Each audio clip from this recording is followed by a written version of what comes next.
नमो मित्रों, विचार की ताकत क्या होती है, वो कितनी दूर तक देख सकता है और विचारों के माध्यम से हम कितनी दूर तक अपना प्रभाव छोड़ सकते हैं, ये सब कुछ अगर जानना हो, बहुत ज़्यादा पीछे ना जाएँ, तो यदि हम स्वामी विवेकानंद को एक इन्फ्लेक्शन पॉइंट के रूप में, एक एक प्रस्थान बिंदु के रूप में देखें, तो ये सब सब कुछ हमें पता चल सकता है। स्वामी विवेकानंद की लेखनी न सिर्फ़ उनके काल में, बल्कि उनके काल से बाहर जाते हुए आधुनिक काल तक को प्रभावित करती है, उसको छूती है। ऐसे नहीं सुभाष चंद्र बोस ने उनको भारतीय स्वतंत्रता आंदोलन का आध्यात्मिक पिता कहा था, मानसिक पिता कहा था। निश्चित रूप से उनमें कुछ बात थी और जैसे-जैसे मैं उनकी लेखनी को पढ़ता जा रहा हूँ, मुझे लग रहा है कि स्वामी विवेकानंद के बारे में जितना भी कहा जाए उतना कम है। वे अपने समय में होते हुए भी अपने समय से बहुत आगे थे। वे भविष्यलक्षी थे और भविष्य को देख पा रहे थे। उनकी एक-एक चीज़, उनकी कही गई हर एक बात, उनकी कही गई हर एक सिखावट, यदि हम उसको पढ़ें विस्तृत रूप से, मुझे लगता है कि जीवन में कुछ भी ना पढ़ा जाए, यदि स्वामी विवेकानंद को पढ़ लिया जाए, तो हमारे सारे जो संशय हैं, हमारे सारे जो भ्रम हैं, वे दूर हो जाएँगे।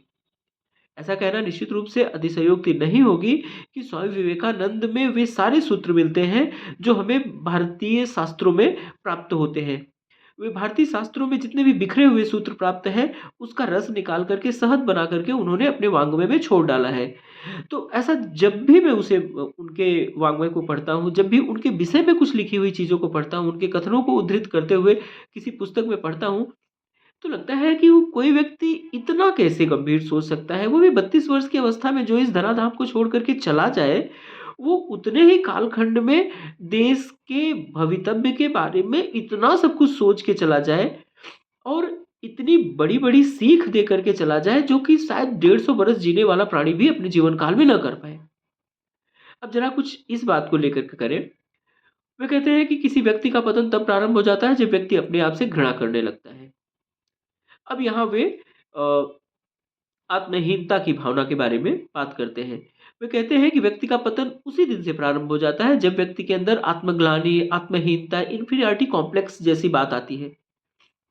वे भारतीयों को सिंह के सपूत बनने की प्रेरणा देते हैं। वे कहते हैं कि तुम भीम और अर्जुन के पुत्र हो। कहाँ फँसे हुए हो? कहाँ कायरों की तरह, कहाँ गीदड़ों की तरह रह रहे हो? क्यों गुलामी कर रहे हो? अरे! उस समय भारत की जनसंख्या लगभग 22-23 करोड़ थी। तो शायद 33 करोड़ थी, तो उसके बारे में वे कहते हैं कि तुम इतने हाथ, इतने पाँव, इतने सिर हो, क्यों अंग्रेज़ों की गुलामी करने पे बैठे हुए हो?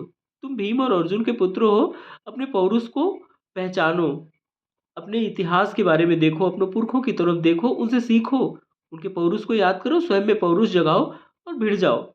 वे कुछ इस तरह की बातें किया करते थे। वे कहते थे कि अरे! हमें अपने पुरखों के ऊपर शर्म कैसी? आजकल की युवा पीढ़ी है ना, उसमें फैशन है, oh! That is old kind. हमें अपने पुरखों से प्रेरणा लेने में घृणा होती है और चले जाएँगे किसी की जूठी पत्तल चाटने के लिए। पश्चिम का उच्छिष्ट भी हमें ऐसा लगता है कि सर्वोत्कृष्ट हो। पश्चिम ने जहाँ तक आज सोचना शुरू किया, उससे बहुत ज़्यादा हम हमारे पूर्वज बहुत पहले सोच के चले गए थे। पश्चिम अपनी कुप्रथाओं को कुछ इस तरह के आवरण दे कर के प्रस्तुत करता है कि वे मॉडर्निटी का सिंबल बन जाती हैं। पश्चिम ने नग्नता परोसा, भारतीयों ने उसे स्वीकार कर लिया। वे नग्नता को आधुनिकता के नाम पे परोस रहे हैं और हम उसे स्वीकार करते जा रहे हैं और हमारे पुरखों की सीख को हम भुलाने में लगे हुए हैं। स्वामी विवेकानंद यही भारतीय पीढ़ी को, यही युवा पीढ़ी को टोकते हैं। वे कहते हैं कि ऐसा नहीं होना चाहिए। वे कहते हैं ये तुम्हारे पतन का कारण बनेगी। अगर तुम्हें स्वयं को, अपने देश को आगे ले जाना है, स्वयं के लिए सम्मान प्राप्त करना है, अपने देश के लिए सम्मान प्राप्त करना है, अपने देश को विश्व बिरादरी में सर्वोच्च शिखर पर ले जाना है, तो एक काम अवश्य करना होगा, अपने पुरखों की सीख को गाँठ बाँधना होगा। लेकिन इसका मतलब ये नहीं कि पश्चिम से हमें अपने नाते रिश्ते काट लेने होंगे, नहीं। पश्चिम में जो अच्छाइयाँ हैं, विज्ञान उनकी अच्छाई है और विज्ञान क्या, जो तकनीक है, तो उस तकनीक को हमें सीखना है। हम उनसे विज्ञान ले लें, उनसे तकनीक ले लें और भारत की आध्यात्मिकता और नैतिकता, इन दोनों का सामंजस्य करें और फिर देखें देश किस तरह से आगे बढ़ता है। उनसे विज्ञान और तकनीक लेने की आवश्यकता है, उनसे उच्छृंखलता, उनसे पारिवारिक विच्छेदन, उनसे पारिवारिक मूल्यों का जो खात्मा हो गया है, ये जैसा भाव है, उनसे एकल-एकल परिवार की प्रथा, ये सब लेने की आवश्यकता नहीं है। ये सब उनके दुर्गुण हैं। प्रयास ये करना चाहिए कि जो किसी व्यक्ति में सद्गुण हो, "आनो भद्राः क्रतवयन्तु विश्वतः" ये तो हमारे वेद भी कहते हैं कि दुनिया में कहीं भी, जहाँ भी कुछ भद्र हो, जहाँ भी कुछ अच्छा हो, वो हमारे हमारे आँगन में आकर के खिले।